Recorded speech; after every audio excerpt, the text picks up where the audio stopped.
അത്രയും തിരക്കുള്ള മുഖ്യനും താണ്ട് ഓടിയെത്തി.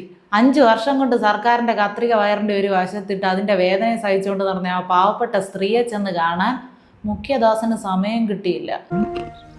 കഴുത്തില് ഇങ്ങനെ ക്ഷതമുണ്ടായാൽ എന്തൊക്കെയാണ് ലക്ഷണങ്ങൾ, അതുപോലെ എന്തൊക്കെയാണ് ശ്രദ്ധിക്കേണ്ടത്, എപ്പോഴാണ് MRI എടുക്കേണ്ടത്? ആരോഗ്യമന്ത്രിക്ക് ഇങ്ങനെ ഒരു പരിക്കുണ്ടായ സമയത്ത് നമ്മൾ ഒരിക്കലും ഈ രീതിയിലല്ല ട്രാൻസ്പോർട്ട് ചെയ്യേണ്ടത്. കഴുത്തിലൊരു സപ്പോർട്ട് ചെയ്ത് കോളറൊക്കെ ഇട്ട് അനക്കാതെ വേണം. അത്രയും പരിക്കുണ്ടെങ്കിൽ ഷിഫ്റ്റ് ചെയ്യേണ്ടത് തന്നെ. അത് തന്നെ തെറ്റായിട്ടുള്ള ഒരു കാര്യമാണ് പരിക്കുണ്ടെങ്കിൽ. രണ്ടാമതായിട്ട് നമ്മൾ ഹോസ്പിറ്റലിൽ എത്തിയതിനു ശേഷവും ഷിഫ്റ്റ് ചെയ്യുന്ന സമയത്ത് കഴുത്ത് പ്രോപ്പറായിട്ട് സപ്പോർട്ട് ചെയ്ത് നമ്മുടെ ഹാർഡ് സെർവിക്കൽ കോളറാണ് ഇടേണ്ടത്. സോഫ്റ്റ് സെർവിക്കൽ കോളർ, നമ്മൾ സാധാരണ സിനിമയിൽ കാണുന്ന പോലെയുള്ള സോഫ്റ്റ് സെർവിക്കൽ കോളർ അല്ല ഇടേണ്ടത്.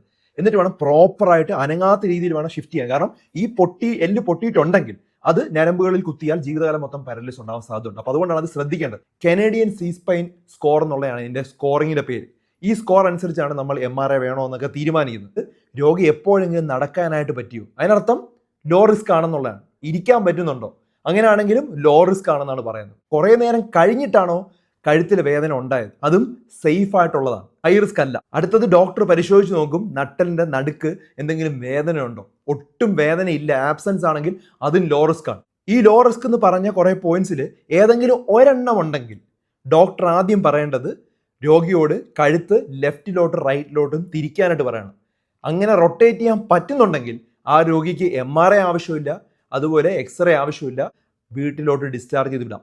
പെടലി ഉളുക്ക് എന്ന് പറഞ്ഞാൽ അതിന് ചികിത്സ ഇതുവരെ ലോകത്തെങ്ങും കണ്ടുപിടിച്ചിട്ടില്ല.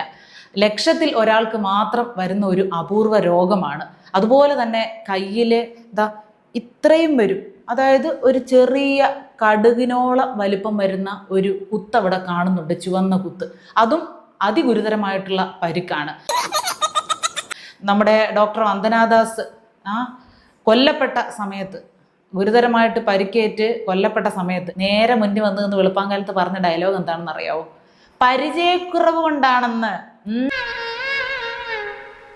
അപ്പൊ കരിങ്കൊടിയൊക്കെ വീശുമ്പോൾ ആ കാറ്റിൽ പിടിച്ചു നിൽക്കാൻ പറ്റില്ലെങ്കിൽ റെയിൽവേ സ്റ്റേഷനിലുള്ള ഏതെങ്കിലും തൂണിലൊക്കെ പിടിച്ച് നിൽക്കണോ, അല്ലെ അതിന്റെ മറവിലൊക്കെ കയറി നിൽക്കണോന്ന് അറിഞ്ഞുകൂടായിരുന്നോ മന്ത്രി? ഇത്രയും വർഷത്തെ പ്രവൃത്തി പരിചയം അതിന് പോരാതെ വന്നോ? എന്ത് അടിപൊളി ഒരു സ്ക്രിപ്റ്റാണത്.